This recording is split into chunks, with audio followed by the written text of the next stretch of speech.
Newspapermen meet such interesting people. They know the lowdown, now it can be told. I'll tell you quite reliably off the record about some charming people I have known.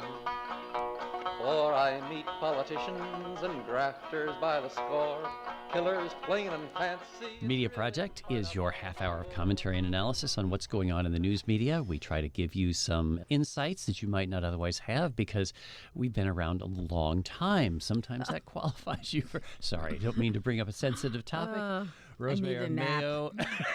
Do the math. A longtime investigative journalist Rosemary Mayo is here. Ira Fussfeld, the publisher emeritus of the Kingston Daily Freeman and affiliated publications. And I'm Rex Smith, formerly editor of the Times-Union and now writing on Substack, the Upstate American. Alan Shartok is not with us today, but we'll try to do his part, you know.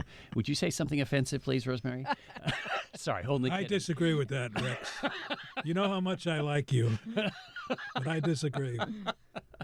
Okay, sorry, Alan, but we hope you enjoyed it. So this is an opportunity for us to talk about where the journalism of yesterday meets the journalism of today. One part of that might be the questions that were raised, that are continuing to be raised, about CNN's handling of its town hall with Donald Trump, which in some major ways could be viewed as a disaster. There is continuing outfall of this. As it happens, I was hanging out with Christiane Amanpour. You love saying that.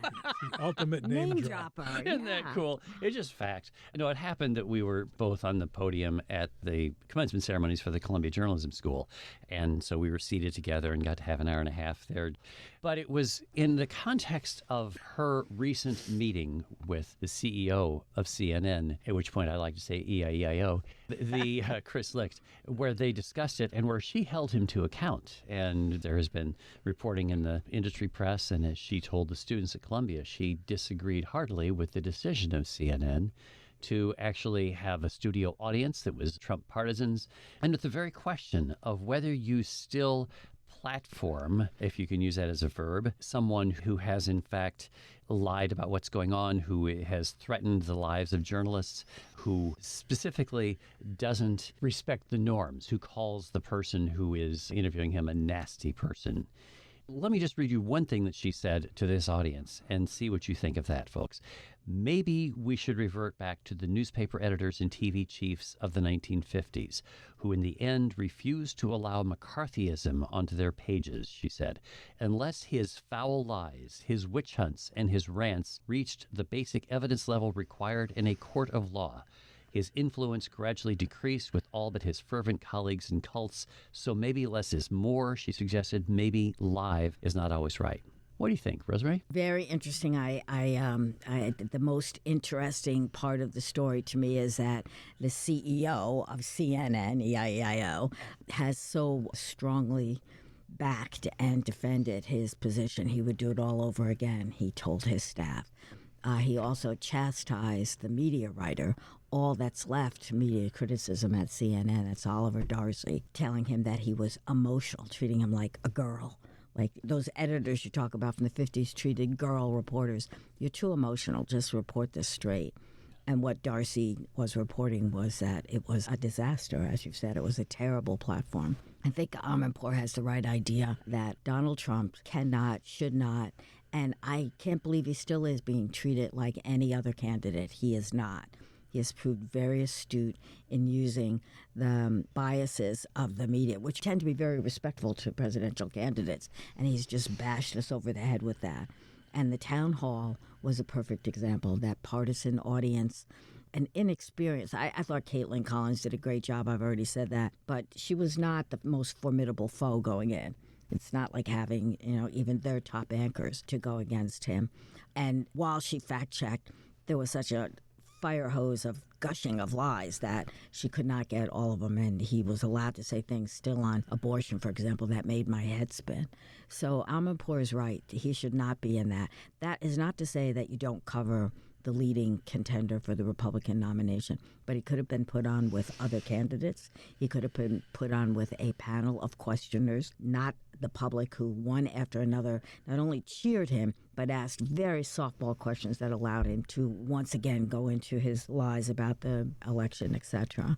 So there are many ways that CNN could have given a really newsworthy interview with a man who is still of interest, unfortunately, in our country, without giving him a platform. When we discussed the CNN, how they handled this specifically, the broader context of this whole story is that although Chris Licht is de facto daily CEO of CNN, CNN is owned by Warner Discovery. And the head of that giant company is a guy named John Malone, who's been around for a long time. I remember years ago he led the TCI, which I believe was the cable systems over much of the country.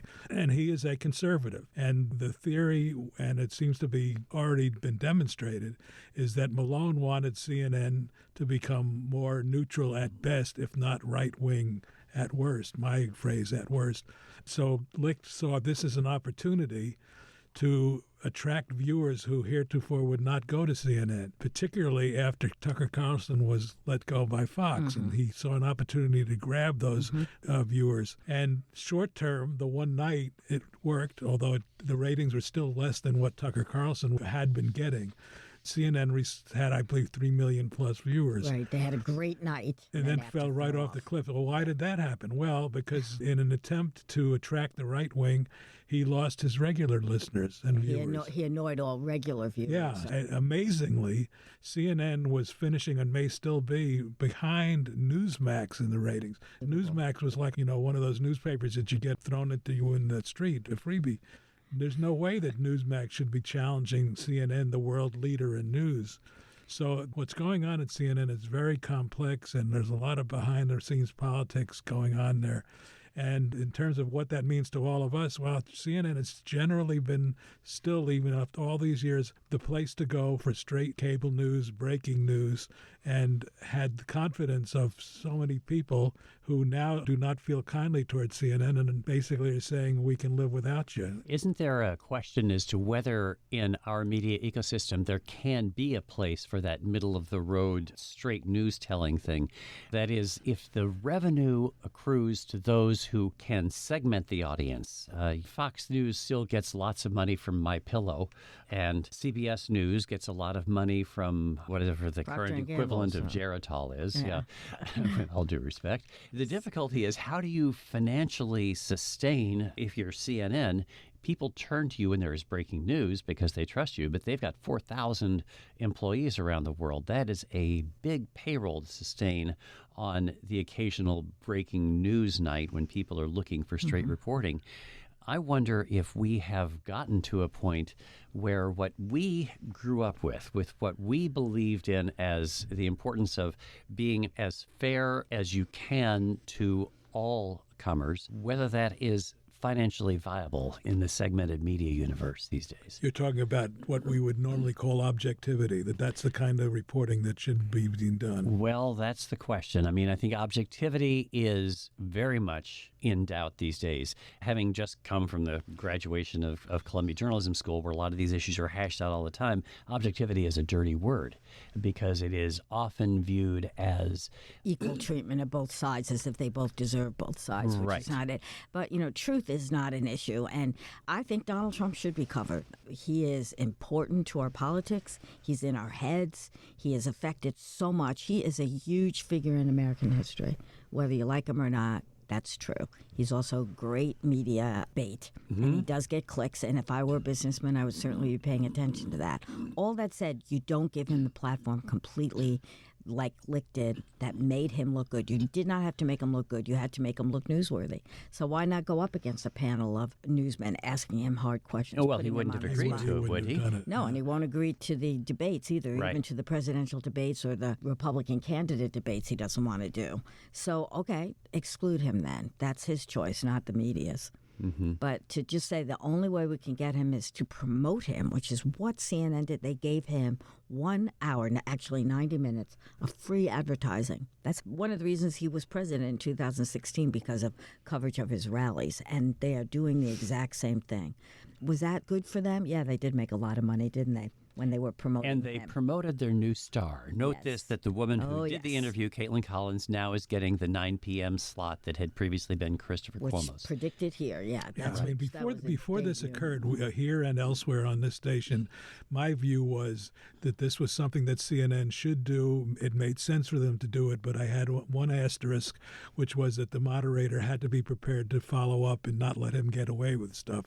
I'm not quite as effusive as Rosemary is, but generally speaking, I thought she did quite well. What I did not count on was the audience, and Right. the fact that not only was the audience almost entirely pro-Trump, but that they didn't put a "shut up, don't laugh, don't cheer," and so it They made said it seem. you couldn't boo, but you could. Yeah, you so could it made it laugh. seem like a Yeah. rally. Well, It made Christiane it- Amanpour makes that point. She says, it is our house. That is the Yeah. way she phrased it. When Yeah. it's our house, you make the rules. And so you should, the audience should have been told not to cheer or do it without an audience. Or, And- yeah. The whole effect of that was that even when Caitlin Collins was fact checking him, was saying, no, you can't just say that, she was being jeered. She was overwhelmed both by Trump and by the audience. So under those circumstances, Amanpour said she would have dropped the mic when he called her nasty. So do you? She has to hard I mean, brush it. collectively, we have about 150 years of experience in this business. Oh, boy. And when we grew up in this business, objectivity, give both sides, be fair, all of the rest of the cliches was what we came up with. And even all these years later, I still feel that that's the way to go. It is. A, do you agree with that? And B, what are they saying at Columbia? You said objectivity is a dirty word Well, down yes, there? because objectivity has traditionally been viewed as neutrality. And, we've been talking about this on this show and certainly in my newsroom at the Times-Union for 25 years about the difference between truth-telling and neutrality, because the truth is not always revealed by facts. And Christiane Amanpour said this. She said, be truthful but not neutral. She told the students, both sidism is not always objectivity. It does not get you to truth. Drawing false moral or factual equivalence is neither objective nor truthful. So I think there's a difference between being fair and being a pansy for the liars who would try to take advantage of your fairness, which is what is happening. The difficulty that we're confronting is that virtually the entire Republican Party has gone to Trumpism and has no respect for facts. I'm sorry, but that is the truth, that the facts that are out there uncontestable are in fact being contested, and we have a very difficult time dealing with that when almost all the candidates from that party are taking that even stance. if you were going to hold CNN to a defective definition of objectivity and say just be fair, why isn't Biden getting a town hall with a pro-democratic crowd cheering him on and a nice, sweet little commentator asking him easy questions? That would be fair. He's the leading contender for the Democratic nomination. You don't think that's still to happen? I think CNN envisioned a series of these Trump kind of events with other candidates going forward as part of their quote-unquote mission to cover the presidency. By the way, would the White House agree to such a thing, given the Well, we fact don't that know the, that, yeah, the that- president is also... He's good with people, though. And Yeah. and if he had a crowd supporting him the way that crowd supported Trump, he'd do fine in that setting. Now, he did well with the State of the Union, He you did know. very well with that. That's all we heard. I mean, who knows? We are so used in this country and in this media, to getting speeches not written by the person giving them, performed, rehearsed to a T, so they're like performances. They're performative rather than an actual discussion. And we pretend that that's all real. None of it is real. I So- think you're right. I hear an NPR report saying that the president will come back early after the G7 to be here for the negotiations over the debt limit. And I think, well, what's he really doing? I mean, this is performative. This is the Yeah. president having to be at the White House, isn't it? Or is he really putting his hands on things? I don't really know, not being in the room. And I don't know the media's responsibility in this. Maybe we should talk about that. But that's what we expect. Why do presidents always have to go to the scene of disasters? It's stupid. They hug people for a photo op. They get in the way. Their security detail messes up all the other first responder responsibilities. Why do we demand that? Not George unlike- Bush was criticized for not going to Katrina, Not remember? unlike a television reporter on the 11 o'clock news standing in front of a crime scene when the the crime happened 12 hours earlier. Yeah, these are ridiculous ideas. They're tropes in the media that the media continues and people now expect it. And it's the same thing. We don't know the difference as voters between good campaigners, Kamala Harris, one might argue, and good governors. Donald Trump could campaign, couldn't govern. Kamala could campaign, can't govern.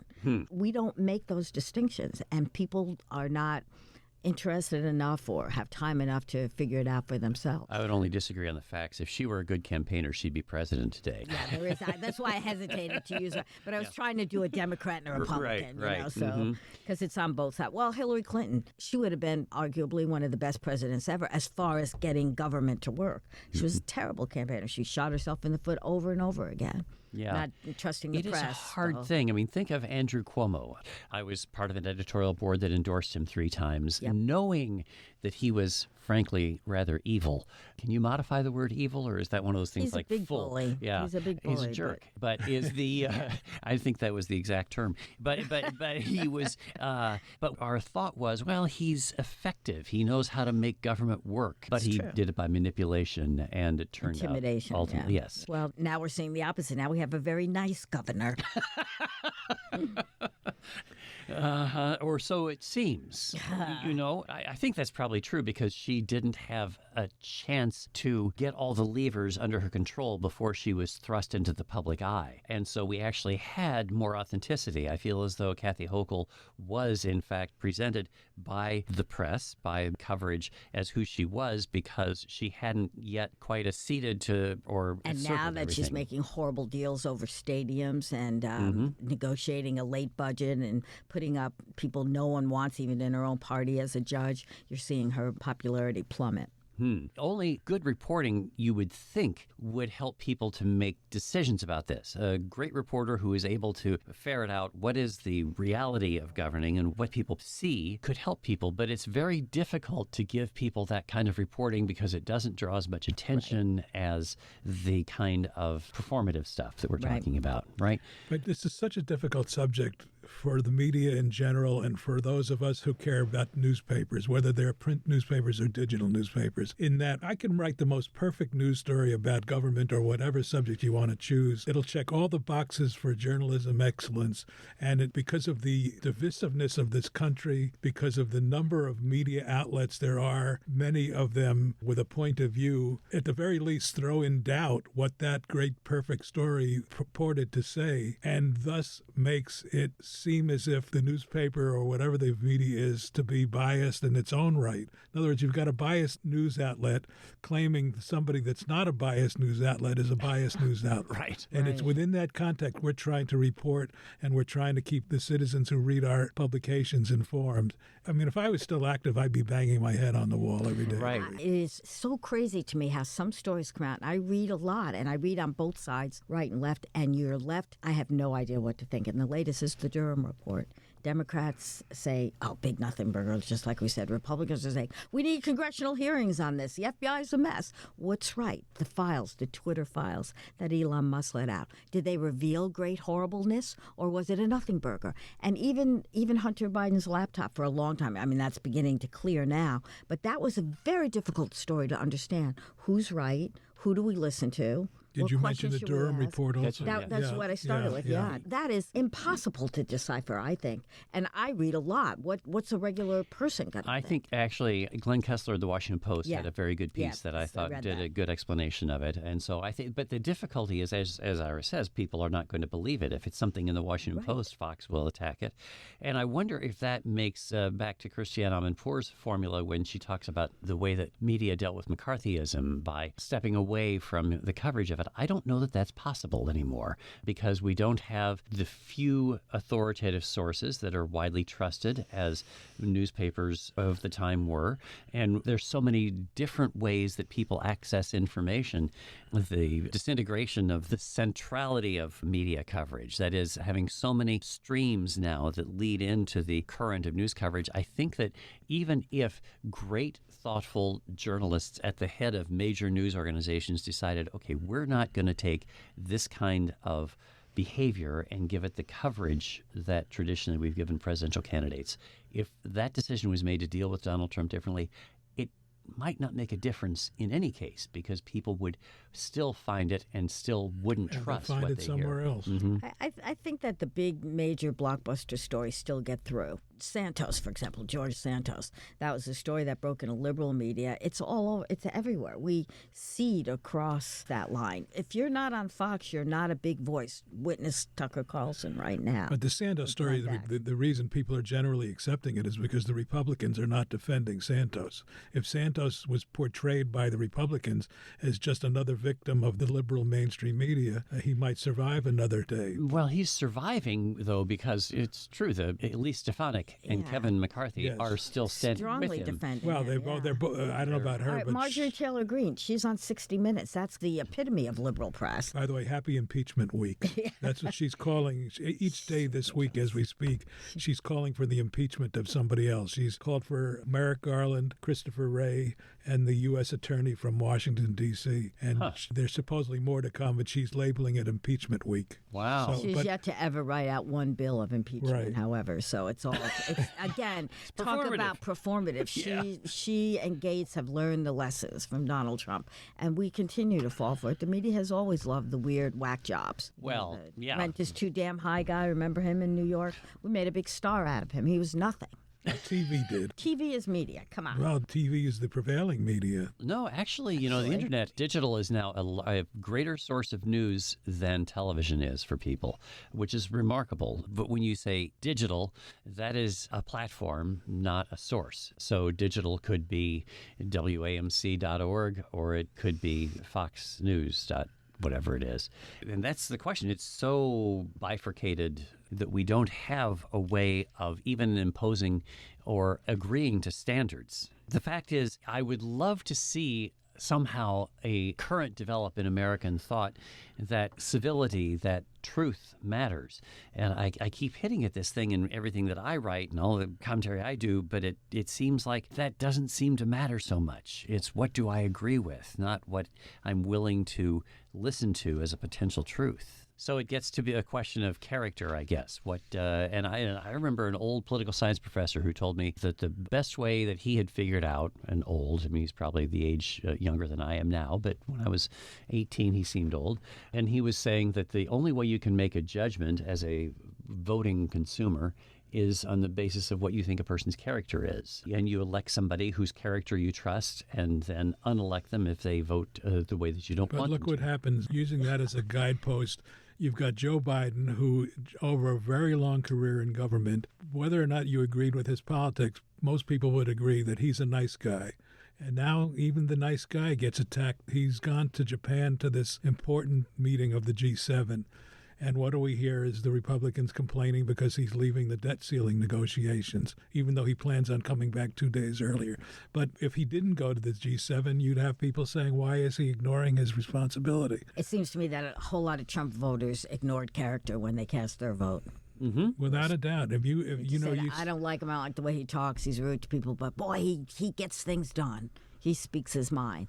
That's paying attention to character. So I think your political scientist guy's out of date. Yeah, that is exactly right. It is out of date, but is it something that, are we in that situation where character doesn't matter because, we're getting away from the media here, but because we've lost moral centeredness. We don't have religion, for example, anymore in America as an arbiter of values, as a sense But we of, have too much religion involved with our politics as it is. We want more religion and a lot less.